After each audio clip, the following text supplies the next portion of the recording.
We're going to begin with President Trump officially kicking off his re-election campaign today, a campaign which is suffering in recent days from sagging poll numbers, losing by double digits to Joe Biden and failing to outpace all other Democrats. Trump bashed those results last night in a tweet, writing, "Fox News polls are always bad for me. They were against crooked Hillary also. Something weird going on at Fox. Our polls show us leading in all 17 swing states." Okay, well, Wow. we have to stop right there very quickly. Sam Stein, of course, he fired his pollster because his internal polls actually were worse than Fox News's polls. His own poll showed he was getting absolutely pounded by Biden in every important swing state. But they were supposedly fake polls, so there's no need to fire the pollster if they're fake, right? So I'm amazed by this tweet, in part because I didn't realize there were 17 swing states, and I'm shocked that Trump's leading all of them, I guess. But it's really irrational to just get bad news and then fire the person who's delivering the news. But this is the world we live in, right? I guess so. But I mean, getting pounded by double digits in Wisconsin, in Michigan, Pennsylvania. Florida was looking bad. Losing badly in Florida, losing in North Carolina, losing by 17 points in Virginia. I mean, you go to all the swing states, down in Georgia by 6 points, only ahead by 2 in Texas. Some would argue that that was why he was selling out America, to try and get some foreign country to help cheat, because his polls look so bad, there's no other way to win. Well, I just think the big story here is just how tough a political position he really is in. I mean, forget the pollster drama. To be in that position at this point in his presidency, when the economy is doing fairly well, is not a great or enviable electoral position. And I think he knows it. Trump also complained. It's because of his campaign manager. He is his own campaign manager. We discussed this yesterday. But he can't fire Given himself. the state of the economy, right? What else would you be talking about as a candidate? Economy, economy, economy. That's all I'd be doing. Bob Costa, though, he's never been able to shift. I mean, Donald Trump. It's hard to remember a time when he wasn't in politics, but you know what worked for Donald Trump so well from August, well, actually from June of 2015. Through the primary and then even into the general election. He snuck in doing the same thing, narrowcasting, playing to the base, saying basically the hell with college-educated people, hell with people in the suburbs, the hell with younger white people. I mean, and that has brought us to where we are. I'm wondering, Bob, and I'm asking this question for people like you who really have a great read on what's going on inside the White House. Is there I mean, you know Trump as well as anybody that reports on him. When Trump says he's ahead in 17 states, does Donald think he's ahead in 17 states, or does he understand that actually he's really facing an uphill battle right now? To answer that question, you have to think back to that period you just described, 2015, 2016, when reporters would go up to the 26th floor of Trump Tower, including reporters from the Washington Post. President Trump would have all these ratings from The Apprentice in framed picture frames on his wall, and he would use the phrase ratings, and he would interchange it with his discussion of polling. So he would say, "My ratings are doing really well." This is back in 2015, and we say, "What did you mean by your ratings?" He meant his polling, and so polling to him is connected in a almost personal way to his own popularity, his own status. And so he's sensitive to polling because he sees it really as political ratings. And that's why people in his inner circle are often reluctant to give him bad polling information, because he takes it in that way. He doesn't just take it as data, he takes it as a reflection of his own popularity. But he does want to see the data, and he does see there's some weak spots across the country in some of these swing states. And when you talk about who he's playing to, Joe, he really believes he has to stoke his base to have any chance in 2020. That's why they keep coming back to immigration and back to trade. Yeah, you know, Mika, I'm so glad that Bob brought up The Apprentice because, of course, The Apprentice had an extraordinary run. Right. I mean, you got to give him his due. He used to send us ratings and so, circle stuff and write little notes to us. So it had an incredible run. Right. Everybody in his agency was telling him not to do it. He did it anyway, and he was right. And what an incredible run. But on the backside of The Apprentice's success, he would still fax us ratings, and it put in big letters, #1. And, you know, again, Donald.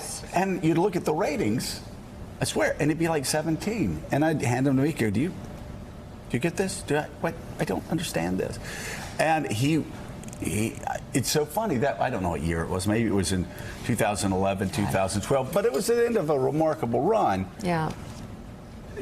But we could not figure out how he was saying that he was number one. And there are a lot of people that will tell you this story. He'd fax it around saying, still number one. I guess thinking people would just see the headline and throw it away. Yeah. Can I tell a He would quick try to story? send them many During the different height of ways. his birther movement stuff, I think it was 2011, he went on The View or something, and I put out some random tweet being like, is this all like theater, or does he actually believe this stuff? And then about a week later, I got a piece of mail from him, printed out tweet, scribbled over. He's like, "We'll never know, but it sure is great ratings," and it's signed Donald J. Trump. I couldn't believe it at the time, and I foolishly did not hold on to that. We'll never know. Well, he also complained about his interview with ABC, and his mind was once again on crowd size.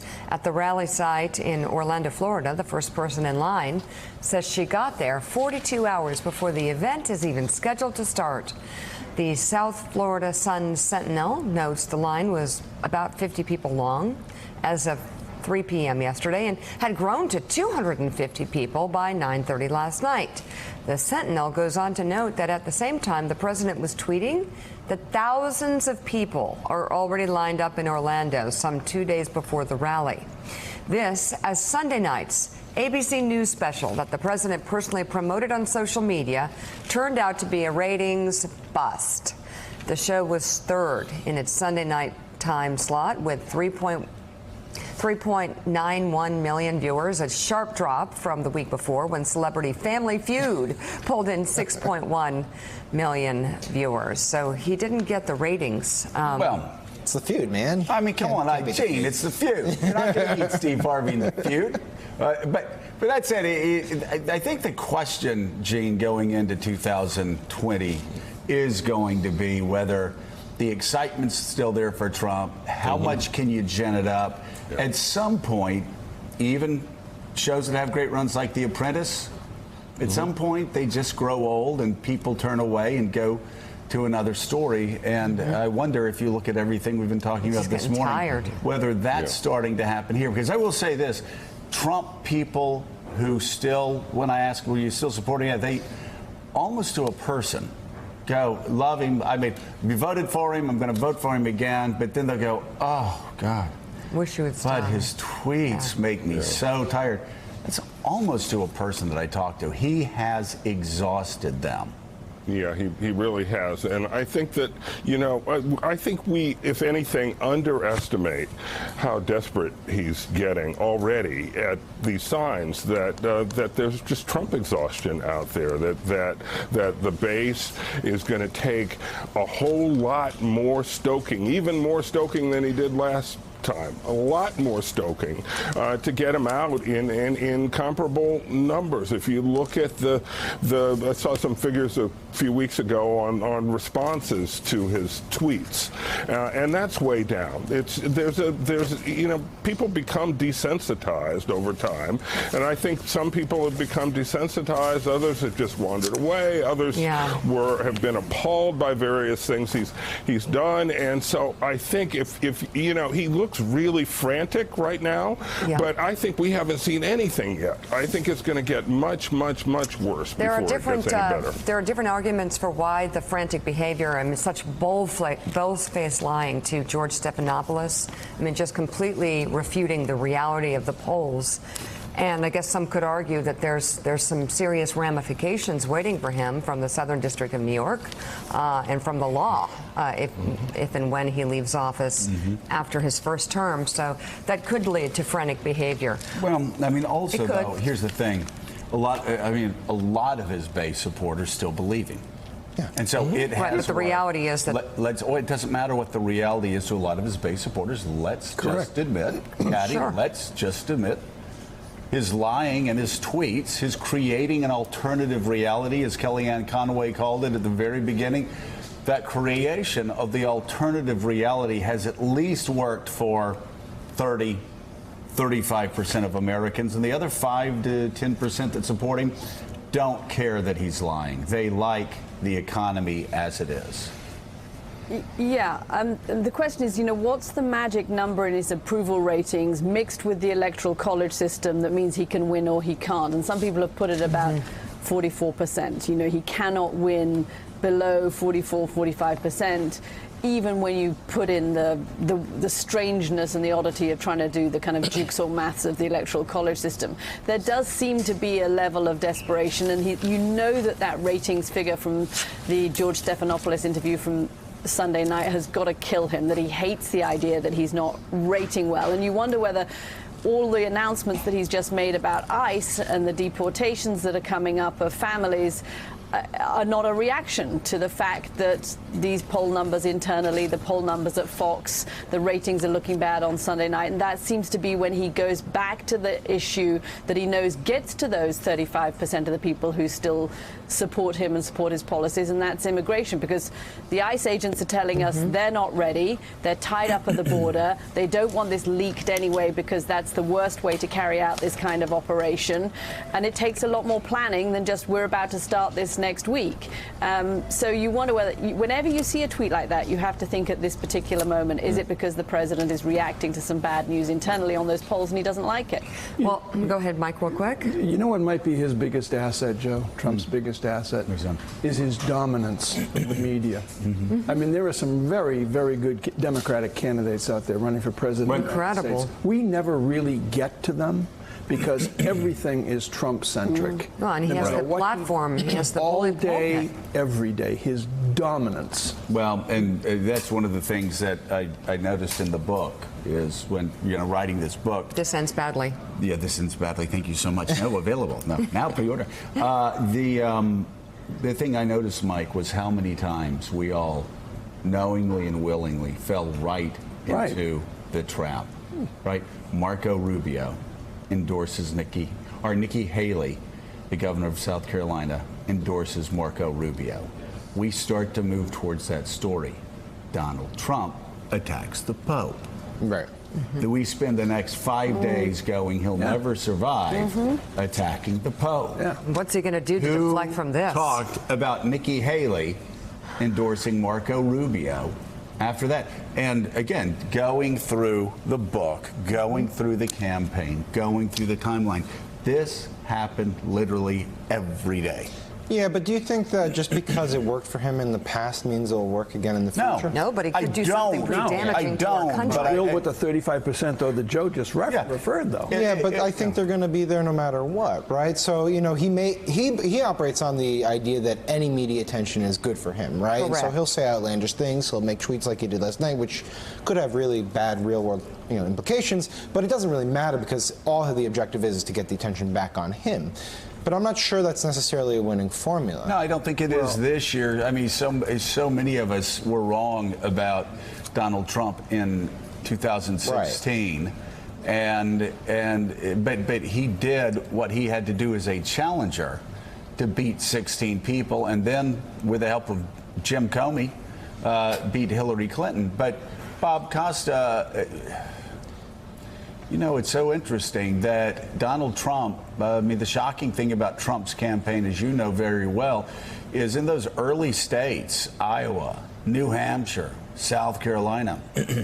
My gosh, into Super Tuesday, he had Donald Trump, Corey Lewandowski, and Hope Hicks. That's it. I've never seen a campaign like it. Nobody's ever seen a presidential campaign like it. Nobody ever will again. Ever.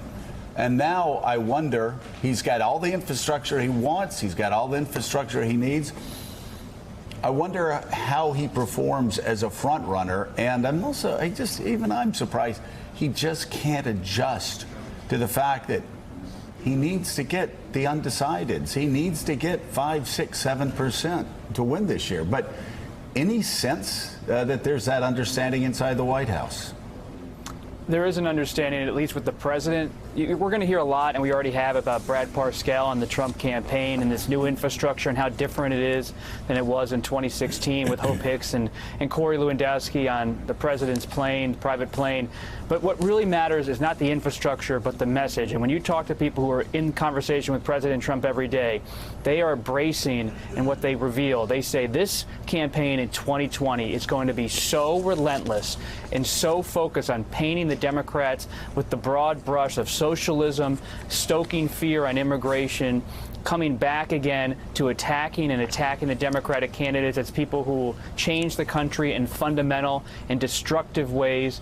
And as you say, President Trump is ubiquitous. And all these Democratic candidates who expect to run a semi-traditional general election campaign against President Trump have to know that behind the scenes, he cannot wait to go after all of them all day and to go to the extreme in how he frames the Democratic Party.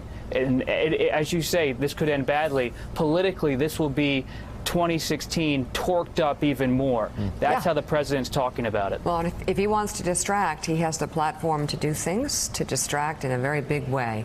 Still ahead on Morning Joe, we go live to the Middle East for new reaction this morning to President Trump's troop buildup in the region. Also ahead, 2020 presidential contender Senator Amy Klobuchar is here on set. Thanks for checking out MSNBC on YouTube, and make sure you subscribe to stay up to date on the day's biggest stories. And you can click on any of the videos around us to watch more from Morning Joe and MSNBC. Thanks so much for watching.